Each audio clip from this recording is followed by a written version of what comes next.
très facile de cuisiner l'ananas parce qu'en général, il faut retirer l'écorce, les petits yeux qui sont à l'intérieur, puis ôter le cœur. Alors moi, pour le cuire, j'ai trouvé une solution imparable. Je le fais cuire en croûte de sel. Bon, c'est pas tout à fait moi qui l'ai trouvé parce que je l'ai piqué à un grand chef, mais je le fais à ma façon.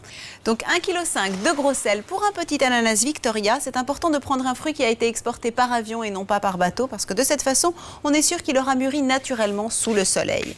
Alors dans le sel, je vais rajouter un petit peu d'eau pour l'humidifier et pour former ma croûte. Ensuite, je rajoute un peu de farine, environ 100 grammes, voilà, et je mélange. Pour vous donner une indication, le sel doit avoir une consistance, je dirais, de sable mouillé. Alors, je vais déposer une couche de sel dans le fond d'un plat qui peut à la fois aller au four et sur la table. Je mets mon ananas bien au centre. Je vais remonter le long de l'écorce de l'ananas. Si vous voyez que la croûte a du mal à attacher à l'écorce, ne paniquez pas. Dans ces cas-là, vous rajoutez un blanc d'œuf. C'est sans doute que vous avez mis trop d'eau dans le sel. Hop.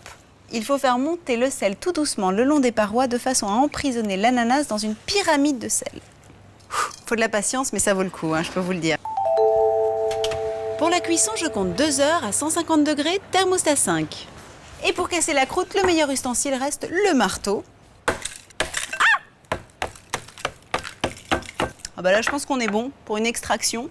Moi, je sers mes rondelles d'ananas soit avec un poisson, carrément, pour une recette un peu aigre-douce, soit évidemment en dessert avec un petit caramel ou encore mieux avec un fromage blanc battu bien froid. Un régal et en plus, super régime.